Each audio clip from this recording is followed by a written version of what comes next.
TCI is brought to you by Spendthrift Farm Breeders' Cup champ Court Vision, whose first 2-year-old sold for $300,000 at the Fasig-Tipton, Florida sale.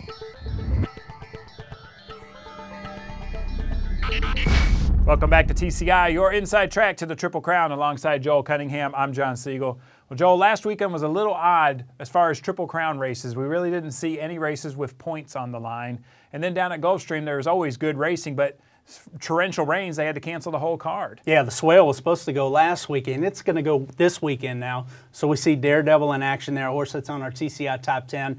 And really, when you combine that with 3 major prep races on circuits from New York, Florida to California, it's a huge weekend of preps. And we're now starting to see those 85-point preps creep in. So it's getting a little more serious, a little more tangible as we inch closer to the Derby. Well, you mentioned the important races that are coming up this weekend. You know, we have 4 horses on the TCI top 10 who will be in action, including Daredevil. Yeah, let's go now. The TCI top 10 brought to you by DRF Bets. And, of course, we did a pretty big tweak last week in our top 10. I sense another one coming next week. So we're not going to touch it this week with no action really in play there. I mean, we saw Royal Sun look very impressive in the Battaglia.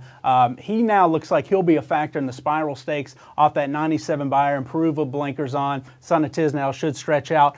But the interesting horse for me is number 1, Carpe Diem, being that we're finally going to see that seasonal debut in the Tampa Bay Derby. And obviously we talked about Daredevil, Dortmund back in action here in the San Felipe Stakes. Then Ocean Knight also in action this weekend, so we'll now break down the races. All right, well, let's take a look in Aqueduct, and let's talk about the Gotham first. You know, last time out, El Kabir disappointing second in that race. Tell me, do you think he comes back to his winning form in here? You know, I'm not sure if he bounced last time or if he just got caught up in the early pace. I didn't think the pace was initially that quick. But the fact is, you know, he and Class were both walking home last 8th of mile, really set it up to get caught by a horse Far From Over, who we thought we'd see back in here.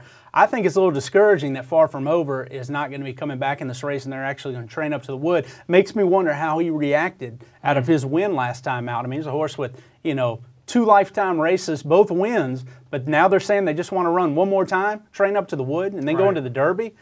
I don't know. I mean, I understand that now we're seeing that training method implemented in today's racing, you know, not running as much. I mean, Firing Line's another horse that we're going to talk about when he runs.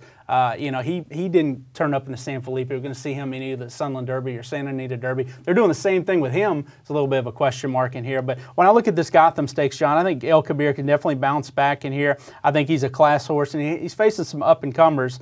You know, Tiz Shady, I think, is an interesting horse. And Combat Diver, I mean, I thought his comeback last time out in the Miracle Wood wasn't a bad race. You know, it was a cold day at Laurel. First race off the layoff. And to me, he has the right style because he's a closer. You know, one thing I noticed about this Gotham field, John, it's loaded with speed. I mean, Lieutenant Colonel, of course, that looked good breaking his maiden to Gulfstream, but, you know, it's a forwardly placed horse, and quite frankly, there's a lot of speed in here to face El Kabir. So I either think El Kabir is going to maybe have the opportunity to rate, finish, and get back on the Derby trail in a big way because he's the class, or if he gets burned up, expect a long shot to come from off the pace. All right, let's go out to California and let's see our number 3 in action. You mentioned Dortmund's back in here. Tell me, who do you think can test him in this race? I think this is the best prep of the weekend, in my opinion, because not only do you have Dortmund coming back here, a horse that's been, you know, frankly, kicking down the barn, and the way he's training just keeps on taking those forward steps. And Bob Baffert said, you know what, here's a 17-hands horse. He can stand up to training. There's no sense in me waiting to the Santa Anita Derby, you know, and him not essentially doing anything for a month. So they decided to run him back in here. I think that's a very good sign of how Dortmund's doing. Usually when Baffert makes these kind of moves, these horses run awfully well. And to me, he's going to get the speed set up in front of him. I mean, Baffert's other horse, Lord Nelson, breaking from the rail. I think he's going to get it on from the rail. And you got Ocho making his 3-year-old debut in here. He's another horse that's been working fast, has a lot of tactical speed. And you look at his races, he'll be forwardly placed in here. And I really think it's going to set it up for Dortmund. And I think a long shot in here that's very interesting to me is Prospect Park. I mean, you want to talk about horses that, you know, the horses that are getting the publicity right now in the allowance ranks are horses like Kozan at Gulfstream. But Prospect Park, go back and look at that last race he ran the allowance. You know, he's had blinkers off now. I just think he's a horse that finally figured it out last time out. I mean, I know he ran a 93 buyer beating that allowance group. That could have easily been a 98 buyer, John. I mean, he was under wraps basically the entire last 16th in that race, finishing on his own. Horse by Tappet, so a lot of upside there. Watch for Prospect Park and Dortmund, in my opinion, be the two horses to beat. I think Dortmund's a better horse, but watch out for Prospect Park in the stretch. All right, let's talk about the Tampa Bay Derby now. This is exciting here. We got our number one, as you mentioned, in action with Carpe Diem. You know, he drew okay. You know, it's not like he drew like Daredevil where he got the rail twice. I mean, he drew okay in here. But, you know, this is a pretty good group, and Tampa is always quirky. It's just such a strange track. What do you think of his chances? Yeah, about Daredevil, he draws the rail in the swell, gets washed off, comes back this weekend, draws the rail again now. And you know, be interested to see what happens with Super Colossal, a horse that's also in the Tampa Bay Derby, but he's also drawn into the swell, and he's a quick horse. I think he's more of a sprinter, and he's drawn right next to Daredevil in the 2-gate in the swell if they elect to run there.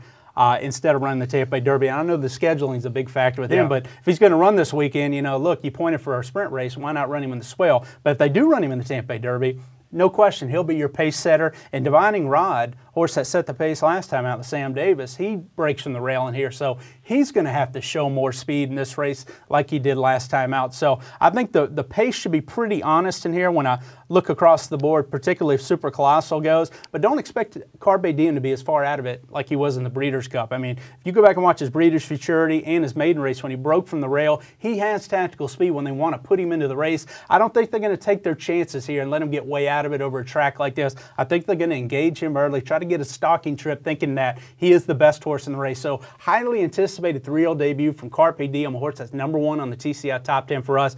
Very excited to see how he runs in here to John Velasquez. Well, it's interesting, too. You see Stone Street. We thought maybe they would take their other horse, Ocean Knight, and maybe, you know, not go against Carpe Diem in here. Not only did they put him in here, they're now side by side in the gate, so that's going to be interesting to see how he runs. Yeah, and I think if Kieran McLaughlin would have shipped, you know, Ocean Knight up to the Gotham, it would have been a much easier field, and he would have got the pace set up that this horse would have been very tough to beat there. But they decided to keep him in Florida, you know, not let him acclimate. You have all kinds of weather issues going on right now. I mean, we know that in Kentucky. Sure. New York's going to have it this weekend, and so I think they just felt a lot better knowing that he likes that track, keeping him here, even though he's running against the owner's A-string colt, Carpe Diem.